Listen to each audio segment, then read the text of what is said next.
when I was beating them, especially in grands, it Mhm. definitely felt very rewarding compared to even other wins that I had where I was fighting, I won't name people, but just insert some other Right. team, right? In North America, we were the king. We were at the top for so long as Yeah. a region. We started eating too good, drank too much wine. We got lazy, whatever. Right. Doesn't matter. We know we're the best. No one can touch us. Welcome to Season 2 of Brawlhalla Origins. This season's lineup is packed with awesome guests from various backgrounds in the Brawlhalla community. Join our VIP list by signing up at season2.brawlhallaorigins.com to get early access to each episode, special clips, giveaways, and behind-the-scenes updates.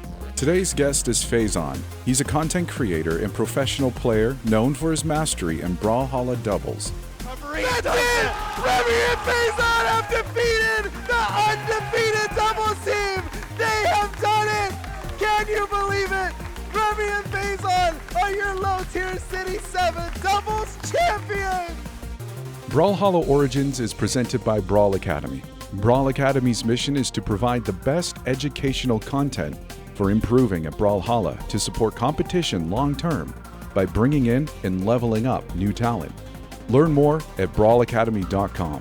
Brawlhalla Origins Season 2 is sponsored by SIB Esports. Go support them and follow what they do over at esportssib.com. Welcome to another episode of Brawlhalla Origins. Today I've got the one and only Phazon here with me today. Phazon, how are you doing? I'm good. Good to have you on. You are for season 2. I wanted to lean more into viewer requests for guests for this season, and so most of our guests for season 2 are highly requested folks, and you are definitely up there on the list of requests. So Nice. glad that we could have you on. Glad we could pull out another viewer requested or listener requested guest. So as you know, the point of the show is to kind of talk to kind of notable people in the community and learn more about their history with the game. So the very first question I always ask everyone is, how did you find a Brawlhalla? So there were some friends that I played TF2 with, and I never really cared to play, like, I always leaned towards playing on PC stuff. I Mhm. never liked playing on things with controllers and stuff. Even from a young age, like, I just didn't really have a console. The first console I had was PS2. Okay. And then I got a Wii, and then I started playing a ton of Super Smash Bros. Brawl. And basically, I was always like, dude, it'd be sick if there was Smash on PC. It was pretty much as simple as that. And these guys that I played TF2 with, they actually ended up showing me this game. And I vividly remember the game that made me kind of stop playing Brawl for a little bit, because I played free-for-all with them, and I just felt like I was getting teamed up on Grumpy Temple. So I was like, I'm not going to touch this game. That was terrible. And then probably a couple months later, I came back and I was like, you know what? I actually want to get good at this, because this is 100% the closest thing that we're going to have to Smash Brothers where I can play it on my keyboard. So I was like, let's just try it. And it's like, I want to be good at it. And I guess, yeah, just kind of went from there. Nice. So you've had a pretty interesting career in Brawl at this point. I mean, you have had a pretty decent amount of success as a competitive player, I would say. Have you? What do you think in your mind is sort of your best achievement as a player up to this point? I think the easy go-to one is to say the winning a LAN. Mhm. I'm not gonna, I look at low tier city, I'm like, that's probably my best win with Remy, but at the same time, I'm not gonna act like it was totally stacked, right? There obviously, the competition pre-COVID, I'll really say, wasn't nearly as deep, and in my mind, in a way, that can almost be proven by another thing that I consider to be one of my, like, higher achievements, which is, like, for a year or two, I don't think I saw outside of, like, a grand finals and 2v2s, Mhm. at least online. I mean, even at LANs aside from BCX, I remember with, like, Remy, we were always in there with Boomy and Sandstorm. So yeah, it's like I really do like the land win. Boomy Sandstorm, people consider them to be, I'll speak for Boomy at least. I mean, it's pretty obvious that he's the best ever in twos. Right. And then, Sandstorm's Sandstorm. I don't really need to elaborate. So it's like, even if the rest of the competition was kind of bad, it's like, okay, I think at least for that tournament, or really any tournament that I played in around that time, when I was beating them, especially in grands, it definitely felt very rewarding compared to even other wins that I had where I was fighting, I won't name people, but just insert some other team, right? Right. So with that in mind, would you, because I know you've had pretty decent placements in ones as well, do you consider yourself more of a ones player or a twos player? Twos player, hands down. I have no gold medals in two, or no gold medals in ones. I mean, I've had a decent amount of like top 8s and top 3s and stuff, but twos it's weird because right now I've had the thought of, I actually think I might be enjoying ones a little bit more than twos, just because I have my own gripes about a couple different things with twos. Sure. But overall, I think just the success kind of speaks for itself. Sure. That if I was that passionate about 1v1s, I think I could have done better, or maybe, I'm not going to say win, but maybe even be more consistent about my placements. Right. Right. And so I guess with that in mind, like you kind of alluded to it a little bit there. I mean, let's kind of dig into it a little bit. Like what's kind of your feelings on 2v2s kind of right now? I think the map pool is so, but I actually don't mind some of the maps like Terminus. I don't mind Dojo. It's just you look at Halo, that map, 4 platforms too much for me, right? Sure. Let's just say that one, get it out of there. But then like Dojo, I don't mind it whatsoever. I think overall it's pretty solid, but it's all red. I can't see anything. Yeah, that's also my complaint on that map. But I also have that problem on Miami Dome as well. Like I historically haven't been able to see anything on Miami Dome either. And Dojo is like worse. No, I think the platforms in Dojo are fine. I like the map layout itself. I honestly am totally okay with it. It's just the contrast of the map, I think, is what kills it for me. So and stuff like on Terminus, and I think even Dojo and Halo again especially, but that thing is like dead to me. The 3D walls, I didn't remember this, but apparently on Miami Dome they like shrunk them slightly because they used to be more prominent. Right. I feel like that needs to be done to these maps desperately. I don't think it's as egregious maybe as like what Miami's was, but still, it's like there's a balance between like functionality, I think, and design. They're really trying to nail the design, but then it's like, okay, I get that the art team, whoever is making these backgrounds and maps, like they're not necessarily focused on maybe the functionality totally. Sure. They're making really kick-ass map art, and it all looks great. Yeah. But at the same time, like the actual form factor of the stages need to be respected a little bit more than they have been. And if you're gonna make it like a competitive map, right? Like if you know that, oh, this thing is gonna go into competitive, I think there needs to be that like thought kind of in the back of the mind that, oh, hey, people are going to be, at the end of the day, when a tournament happens, playing on this map for money. So, that it like, don't let it become such an afterthought where it's like you release it and then there's problems. Try and at least have somewhat forward thinking with it. Sure. What about what I know that we've had a little bit of a balance change recently with the most recent patch with SpongeBob.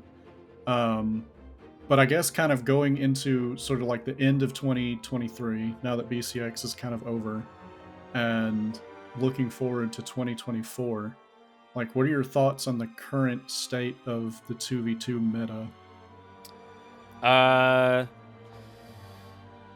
Axe is almost feels like you should have it at the ready. I don't think you're necessarily forced to play it, but I mean, it was already good previous patch, and to see nothing being changed about it, and it did have like really good success pretty much all throughout the year, both lands and onlines. Mm-hmm. You could look at BCX and be like, well, I mean, in the top 8, you know, you had Godly, #1 EU on Axe. You had Kaina, best Heros on Axe. You had Acno, Blaze, you know, all these guys that have been playing it for their whole careers and are also just some of the best in their region. I still think when you look at the grand scope of it, something should have happened to that because it is pretty crazy. But even still, Gauntlets got nerfed. I think Gauntlets are pretty good. I think the Nair into like Endlight combo was too much anyways, you know, having something like that guaranteed. I don't mind the nerfs at all. They still feel good to play. If you're good with them, you're going to be fine, right? You can't be a Gauntlet player and also... I don't want to say complain about the state of Gauntlets, but act like you can't play them. Because you could play Tezca, you can play Wushang, you know, who's another Val even. I mean, there's a multitude of Gauntlet characters that are still good. And that's just looking at, you know, the more common 2v2 picks. Sure. Rayman as well. In ones, I think, like, Petra is actually insanely good. No, I definitely agree. Especially after that orb buff. It's a little small, but at the same time, like, I think it's a pretty good change for orb as far as, like, making the weapon feel a little better. Yeah, what even was that? I didn't... orb recovery is orb recovery got I think it's more consistent force and stun on hit now, especially in the later stages of the recovery. All right. Well, so yeah, I think Petra is probably still very good. Yeah. The only, I guess my only complaint about the Gauntlet Nair change is the way that it was done also made all of Nair's other follow-ups less consistent. Yeah, some of them do fall pretty flat on their face. Yeah. You know, you do a Nair and try and do a GCD light, even at later health, it's like, oh wow, they're just stuck to the ground. Yeah. But you know, that's part of it when changes like this happen.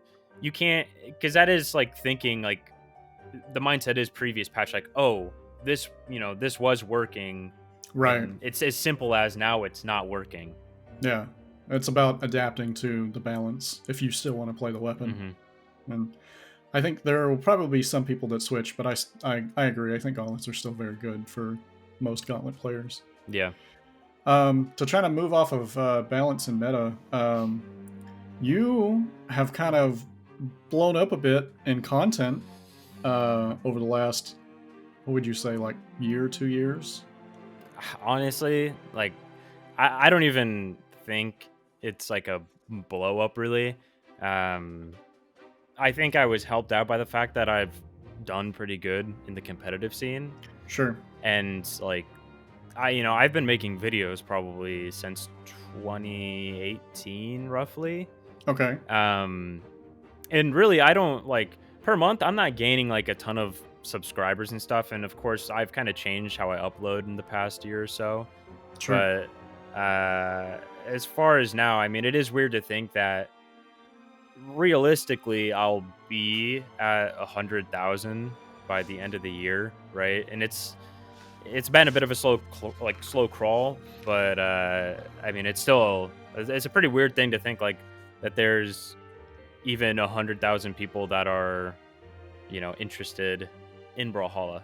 Not to say, I'm not saying it's a bad game, but it's just like, you know, as a person who watches a lot of YouTube, you know, and it's just like, it's weird to think that, oh, I'm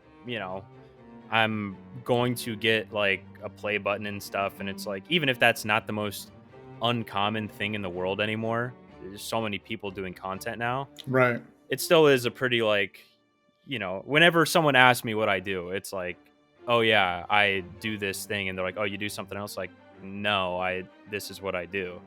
So moments like that are definitely, I guess, I put in perspective and stuff. Yeah, it's a little surreal, right?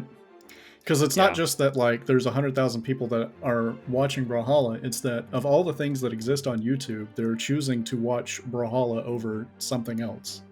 Right? Yeah. Which makes it sound even more crazy with kind of that context as well. Yeah. So 100K before the end of the year, that sounds like a big deal.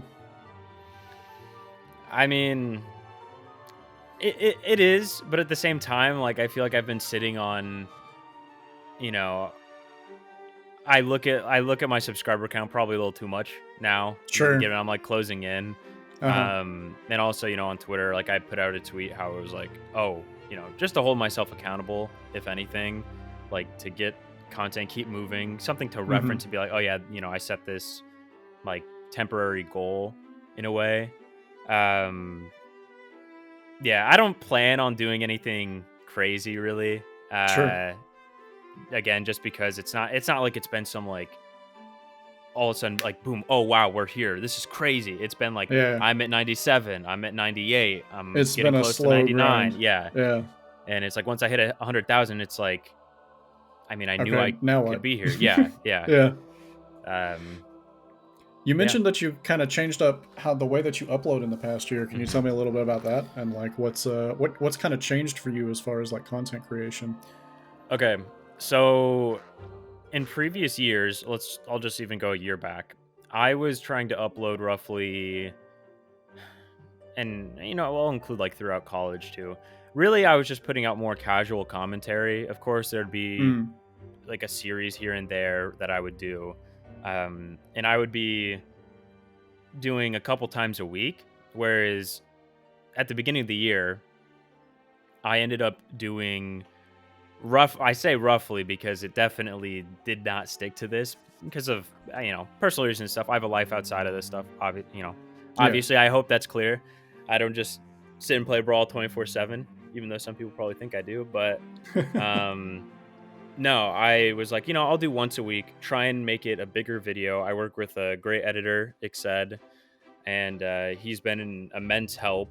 And also like Sandwick now, he helps me with like thumbnails and stuff. So I kind of changed it to be more like, okay, when I do release a video, I don't want to just throw something out into the void that is just another commentary of, oh, look, let's talk about Petra or let's talk about Mordex, right? Right. Because if you're consistent with it, I'm sure you can get views, and I think Pavelski is a great sort of testament to that. Right. But at the same time, he's Pavelski, I am Phazon, so it's like I can take inspiration and I can look at him and Egg, because I think out of all the people in what I call like the Brawl tuber kind of space, right? They're the closest to me, and they're both much bigger than me. So it's like I definitely, and it's not necessarily subtle all the time. I take a lot of inspiration, I'll call it, from them. It's definitely a fine line that you have to walk. I've heard people say before, like a big method is you look at what people have done and then you yoink it and then you twist it, right? You got to try and make it your own in some way. Even if the concept is entirely the same. Well, okay, let's make the thumbnail a little different or something. Sure. But yeah, really it's just the uploads kind of slowed down this year. But I don't think it necessarily ended up being a great decision because it was also impacted on with like video sponsors and stuff, right? If I upload less and those videos do better, right? Say they get above 50,000 views on each one. Sure. Well, the offers and stuff that I'm going to be getting, even if the YouTube ad revenue isn't as high, I'm going to be getting much better deals for 60-second ad, 30-second ad, whatever. And then it's like, okay, this is much more worth it than what I was previously doing. Where I'm kind of at now, after trying both sort of, I tried to just upload really as much as I can, or as much as I feel like, just push something out there. I don't really care if it necessarily goes crazy. And then recently the let's try and get some bigger numbers and stuff. I think I'm kind of falling back into a bit of a middle ground where it's like I'm just gonna if I have an idea, I'm going to do it, and then I'm going to put it out there and try Mm. not to overthink it too much, because I think in this past year that definitely has been a problem where I'll work on something, I'll Sure. have it edited, you know, I have Sandwich make a thumbnail, whatever, and then it's like, why is this not? There's no reason for it to not be doing as good, and it just kind of, it is what it is. That's the name of the game. Mhm. And it adds like a lot of stress, because it's like, okay, well, I have this mentality of this video needs to maybe hit a certain number, and Mm. then if it doesn't hit that number, it's like, well, I'm not going to get the better deals and stuff, and it's just like I Mm. put a lot more stress on myself than what I think I should. So yeah, I need to definitely, and I am, that's kind of part of the goal of this remaining month, is just chill out a little bit, put out what you want. You know, I've done it long enough to where I know what people like, and I look around in the scene and see, okay, what could possibly do well. I just gotta upload a little more, not stress about it, and it will have success. If it doesn't, I can always upload another video. That's Mhm. just facts. Right. So, I mean, you're kind of touching on something that I think is really common across content creators in general, is just kind of this like fear of um, the content not resonating with the audience Mhm. for some of the things that you want to do. But at the same time, like you mentioned, you do have like past history that shows that you know like kind of what content does work, Mhm. and you can choose to do more of that, more of the stuff that you know that does work. So at the same time, I kind of feel like maybe you do have sort of a little bit of freedom to experiment, since you know if the experiments don't work, you can return to the stuff that does. Yeah, I actually, and this might be corny by me, but I saw something like this morning, and it's like, and I think this is very good, obviously in general, right? But as a content creator, I think it definitely applies to me a bit more. It's like, I think the guy said, or whoever it was on some dumb YouTube short. It was like, it was like confidence is like, I forget what it is, he said, but like basically doing something you've already done, and Mm, you know, you're gonna, whatever he said, you should be confident about that because you've done it before, you've seen the right. success of it. And then like courage or something is kind of taking that leap a little bit, not sure if it's gonna work, Right. and you figure it out from there. And I think in content, I totally botched that, but in content, you have to, even if I'm never, I don't think, maybe I do, I'm never going to expand my content on this channel, at least, beyond Brawlhalla, because Mm, it gets weird. I think it's doable. I don't know. There's a lot more than 100,000 people out there, but yeah, it's tough, but you can still expand with, you know, within your space.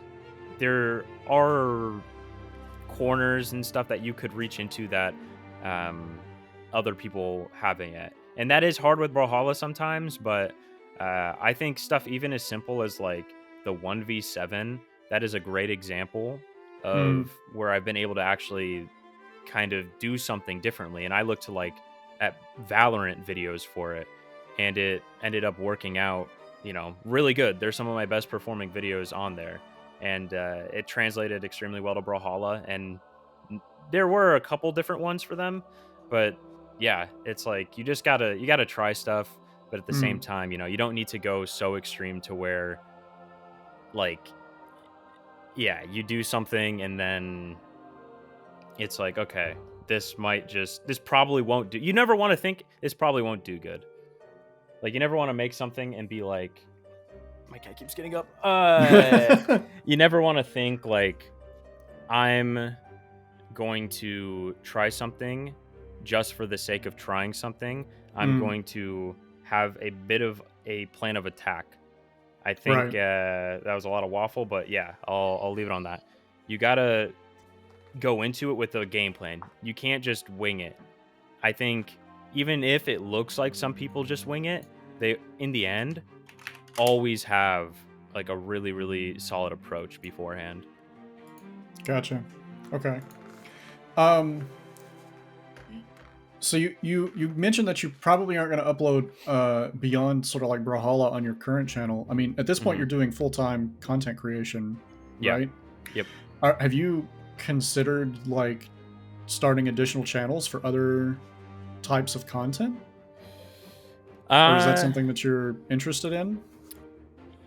You know, I think in the grand plan, it would be nice to eventually I don't want to say get away from Brawlhalla, but, you know, of course, be able to just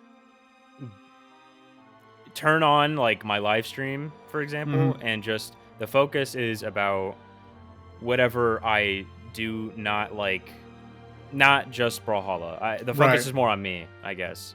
Right. Of course, I think that does take a degree of luck. There is strategy. I mean, people have made that very clear. But of course, you know, I've thought about like making another channel and not really saying anything about it, and just like whatever I decide to do with it, just kind of have it totally be separated from the audience that I currently have. I think a good example, I actually saw that like Egg Soup, he has Egg Stew, and it's like his roguelike. It's his roguelike channel. So, I mean, it's doable, right? If you can do it in one area, then who's to say you can't do it in the other? So I definitely I have the confidence to transfer into another channel. I just don't think I currently have any plans right now. Gotcha. Yeah, I mean, having just the one channel is a lot of work. I mean, adding an additional channel would probably be like orders of magnitude more work. I don't understand how Coslix does it with like 4 or 5 different channels or whatever it is that he has at this point. So no, the guy's a little crazy. To talk about we touched on your streaming a little bit. So you've been streaming on Twitch for, I mean, about as long as you've been a player at this point, I think, right? Yeah. And I think, I mean, every time I look at Twitch and you're streaming, you're pretty close to the top of the Brawlhalla category, if not at the top. Do you think that's kind of like a combination of just your history as a pro player, or like the consistency that you stream at, or what do you think kind of factors in there for you? Okay. Yeah, this is actually, in my mind, I've thought about this a lot, and I think it's a pretty easy answer. People from YouTube, I make videos, because a lot of times I take recordings from Twitch, you know, and I give them to, hey, Ixad, my editor. I'm like, let's turn it into, let's say, 1v7. And then at the beginning of the video, it'll say twitch.tv/Phazon or whatever, right? You would think, oh, okay, a lot of these YouTube people are going to come over. I have YouTube people, like, regularly. They come, and they're like, I didn't even know you streamed. And I'm like, my biggest videos that you've probably seen say, like, this is where I'm at. And I don't know. You would figure, like, oh, if they know YouTube, at this point, they're going to know the YouTube of streaming, which is Twitch. And it's just that they're totally oblivious to that. So I don't think really, like, the content side of it, or I should say, like, my YouTube channel has impacted it a ton. Okay. I think competitive is huge when it comes to the Brawlhalla section. You look at, like, Java, Luna, these guys don't have YouTube channels that they regularly upload on. But because, let's just focus on Luna, because he is someone who's recently done extremely well, it's so easy for him to get like 200 plus viewers if he wanted to stream. Right. It's a weird like disconnect where the esports scene is almost so tuned in to like Twitch, and I think it's very easy for them to be like, I watch grand finals of this guy, oh, I'll click him, and then they don't really see like the YouTube part. Yeah, it's just there's a strange It disconnect. feels that I like don't a understand. split community. You think? Yes. Where the Yeah. YouTube, the people that are watching on YouTube are not necessarily the same people that watch tournaments and like high level gameplay necessarily. Mm-hmm. Have you now that Twitch has changed their terms of service so that you can co-stream? Have you considered doing any YouTube streaming or anything like that? I actually did one the other day for the first time. It was pretty Okay. easy to set up, but I don't know. I always thought, like, in recent history, I was like, you know what? Twitch is going downhill. I'm going to make the jump to YouTube. And after kind of messing with the YouTube stuff, I think I'm comfortable with Twitch, but it was kind of annoying looking at two chats at once that were separate. I wish I could just combine it. I'm not saying that YouTube doesn't have a good thing going for them. I just think it's like, it doesn't, I don't know. It was my first time. I definitely need to do it again. I don't know if I'll do it regularly, because at the end of the day, I would like to just stick to one platform. So, yeah, I don't know. It's doing multi-streaming stuff is less appealing once you actually do it. It's like it's not even that much more involved, in my opinion. It's just like, you know, your platform, right? These are Sure. I have 40,000 something people following me on Twitch specifically for streaming. You know, if you want to watch a stream, you go there to watch me. On YouTube, you watch YouTube videos, and you're probably not going to be too familiar with like, oh, he's live on YouTube. It just doesn't make sense. Gotcha. Let's talk a little bit about sort of like past events and interesting or kind of like funny moments in kind of like your history in competing, because you've been to a lot of events and I've been to a lot of the same events. Do you have anything in mind that you would consider like just like a fun story or something that's happened at a LAN or some kind of like Brawlhalla related event that you think would be like a fun story to tell? I remember after Low Tier City, like winning. So Friday night when Remy and I won twos, we won, and then we go outside and there was like fireworks. So it was pretty funny just to be like, yep, these are for me. We ended up going back to the hotel room and we got like McDonald's or something. And I remember him drinking a sip of his Sprite and he thought it was spicy, and that was probably one of the funniest things I ever heard. So that's a very fond memory. But that whole weekend, minus the win, like even I genuinely think even if I didn't get a LAN win there, it was so fun. Like the day before, we went to, I think there's a Six Flags Okay. I don't remember where exactly that stuff is at, but in that area, like the Dallas kind of area, there was a Six Flags that we went to. So much fun. LDZ actually passed out on one of the rides that like you go, like they raise you up and then it's like the drop down and up. Yeah. I was right next to him and I literally watched that guy go out of consciousness probably twice, and it was hilarious. He was fine, but yeah, that was good. And then, I mean, yeah, the Remy story. Trying to think what else. I mean, you know, all these lands are pretty good. I remember also at the Low Tier City one, there was really a time, I think, when like Mafia or whatever was big, or what yeah. And like we played that there. Like I remember the hotel room we had, for whatever reason, we had a huge like front area, so we got to hang out with a bunch of people there. And yeah, there's multiple lands I think that year where people were like playing Mafia normally like at the ends of the days or something, and that was always a good time. I think was it Final Round where somebody like Airbnb'd a giant house and we had like I want to say like 12 or 14 people in that living room. Yeah. I was there. Yes. Yeah, we had like 12 or 14 people in that living room playing Mafia. That was that was a good time. Yeah. So yeah, no, lands. Go to lands, people. Mhm. that's the You just moral gotta of the story. exactly, and you can't just if you're going there to compete, great.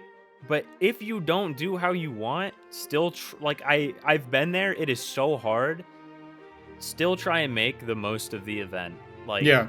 and even if the event itself is botched for you, dude, just the things outside of it, like the mafia, like, you know, Mm-hmm. if you're at an Airbnb, hang out with friends. There's great food in a lot of these places that we're going to, right? The area itself is normally pretty nice. There's other things to do aside from just attend that event. Because at that point, if you don't make it to, say, finals day and you're like, I can't bear to be at the venue, then treat it as like a vacation day. Just go Yeah. around, do whatever. Because at that point, that's what it is for you. So whether you like it or not, you have to accept it. So just try and make the most of that.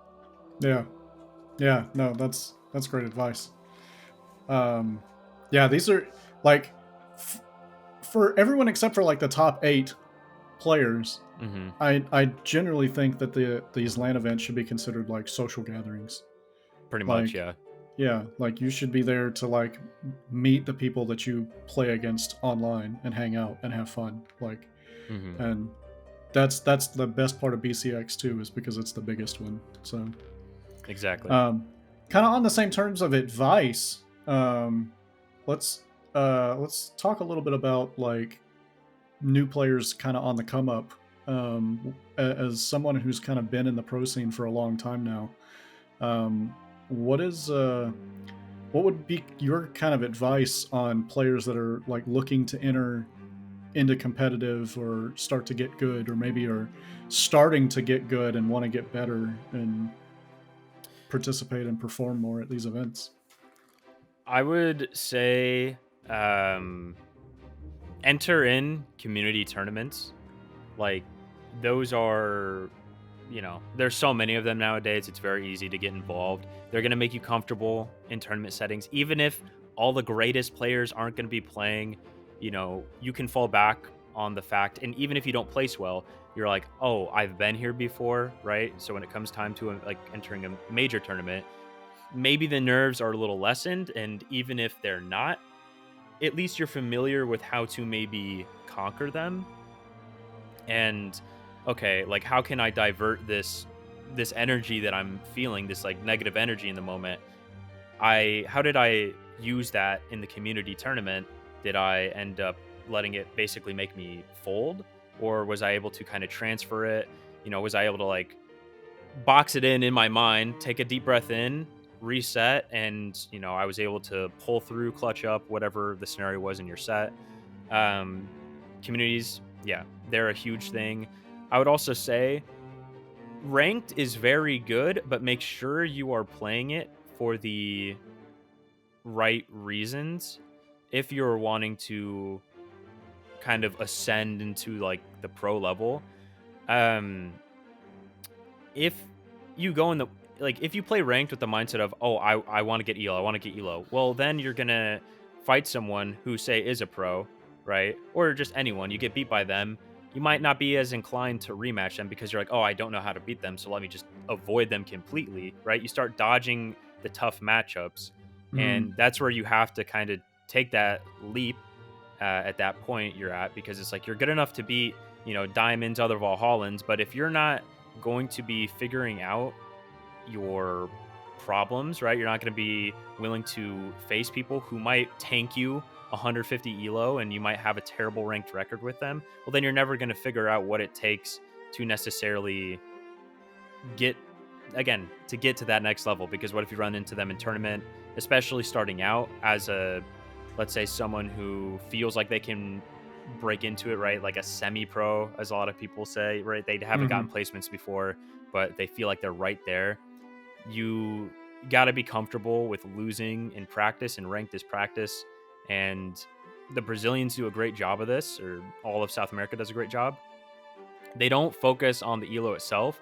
There has been many a times, and when I was playing with Hughes, actually practicing up to San Diego, we would queue on South America sometimes, and he even said himself, it's like, yeah, it's all for practice. We don't care about elo. If someone disconnects, you know, there's times where their teammate would disconnect, and then Yuz and I would just disconnect, because it was like the focus is not, oh, we have a free win. It's, oh, whatever, we'll be We're wasting our respectful. time. We're wasting Yeah. our time. We'll get them and we'll rematch them, and then we'll have a fair fight.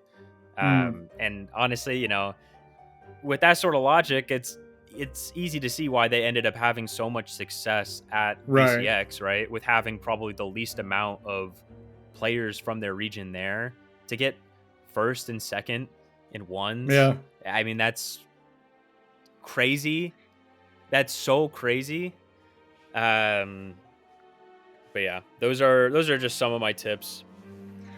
I would say that South America definitely has the best mindset for improvement as far as like all of the main regions right now. And I feel like North America was that way like 4 years ago. Yeah.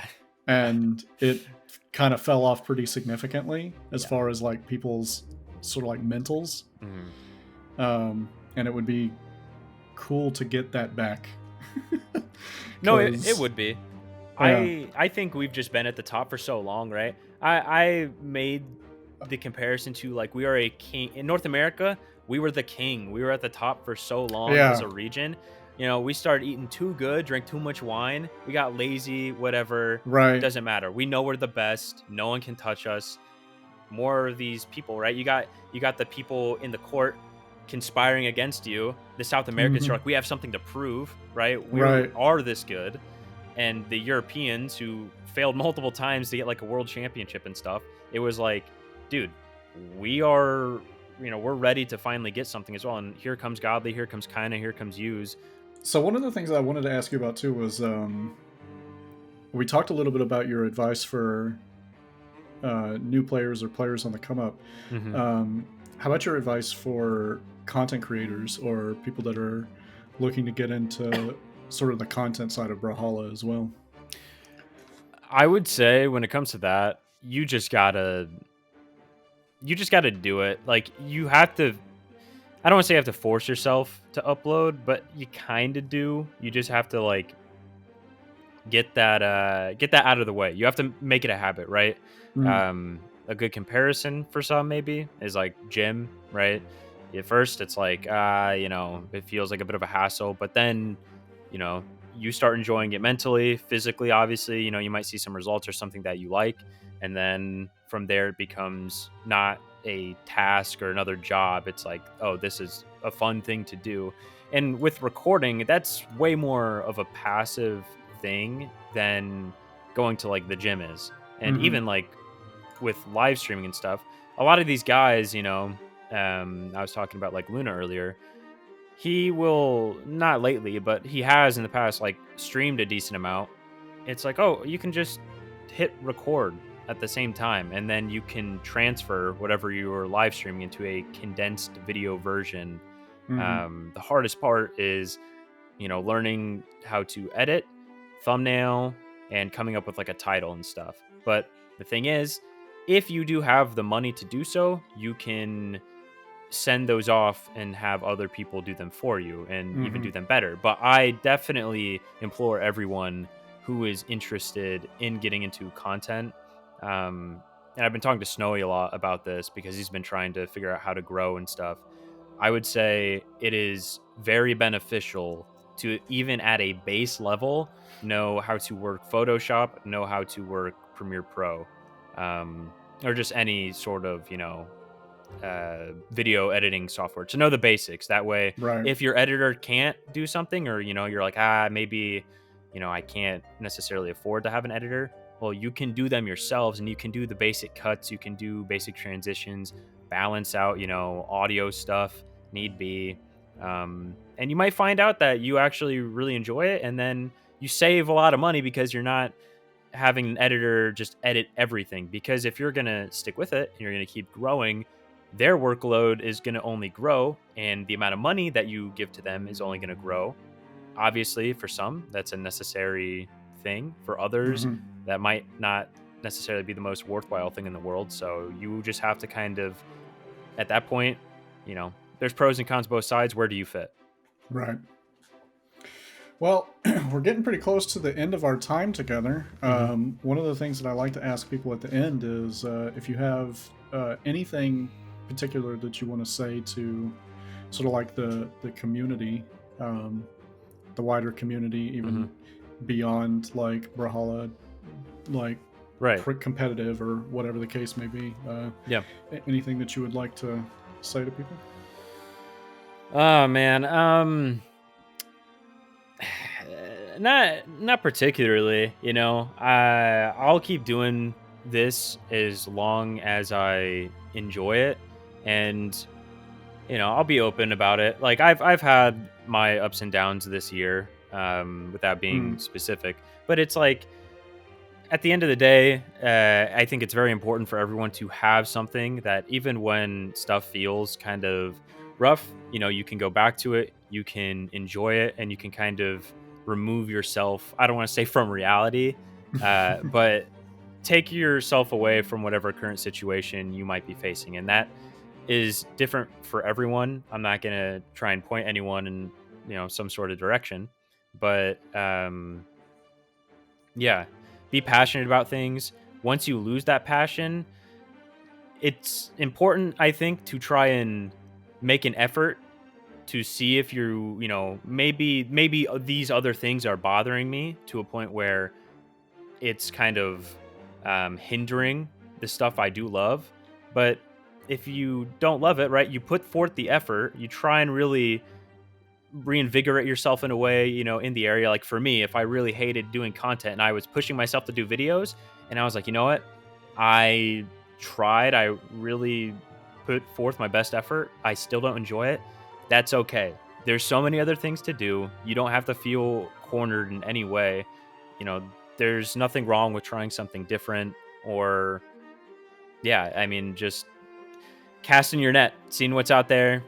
There's so many things that you can do nowadays, and so many, ways to take care of yourself and just have fun.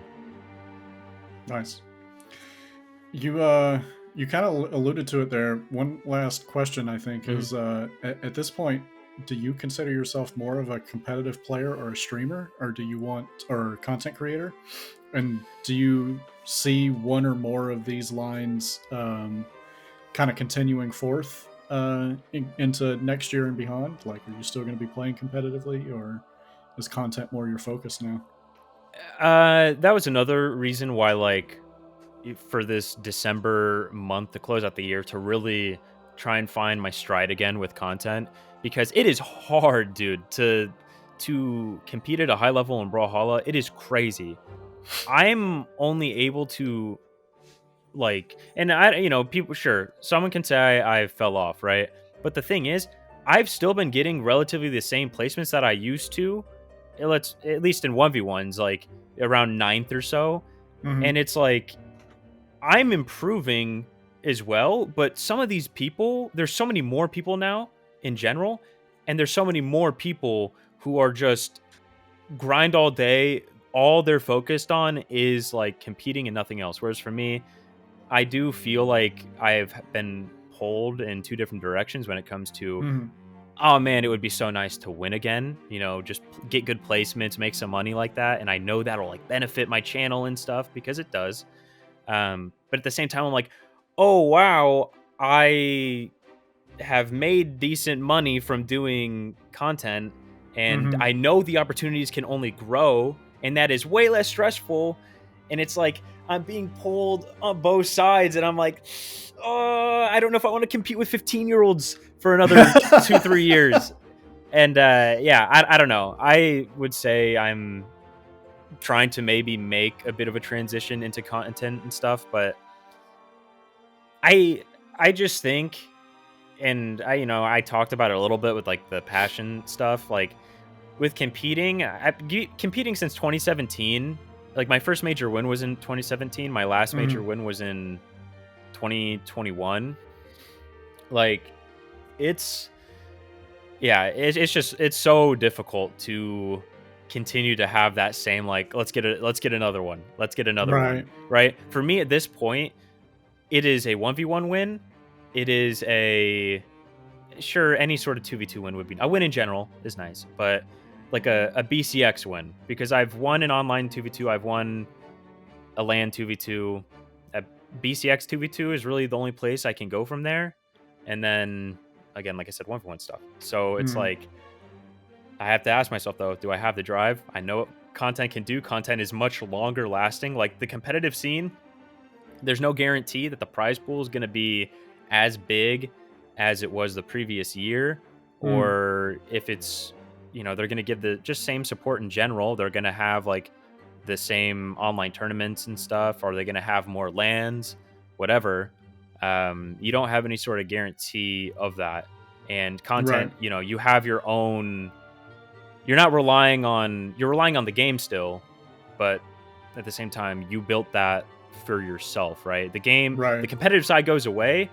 A lot of these people at the top, they don't really have a backup plan, and you know, they're kids anyways, so it's kind of like they don't care, right? All they're focusing on is tunnel visioning on winning, and I get that. I was there. I respect it a lot. But then they get in college, you know, then they slow down a little bit, and then next thing you know, oh, you know, taxes are due. And it's like, I have a full-time job and I can't compete and do this full-time job. I mean, a real life hits you like a truck, man. Yeah. And then, dude, it's like I'm going to be 24 in 13 days on the 15th of this month. So it's like I am so gramps in the competitive scene. It's crazy. I would like to see the average. Right? Listen, I know, but it's like there's not like all the people that I kind of came up with and competed against. I mean, dude, like Noel's got a family. Drew's working a full-time job. Cody's working a full-time job. And I don't even know how that guy, some people can just pick up the game and be really good at it. So props to him.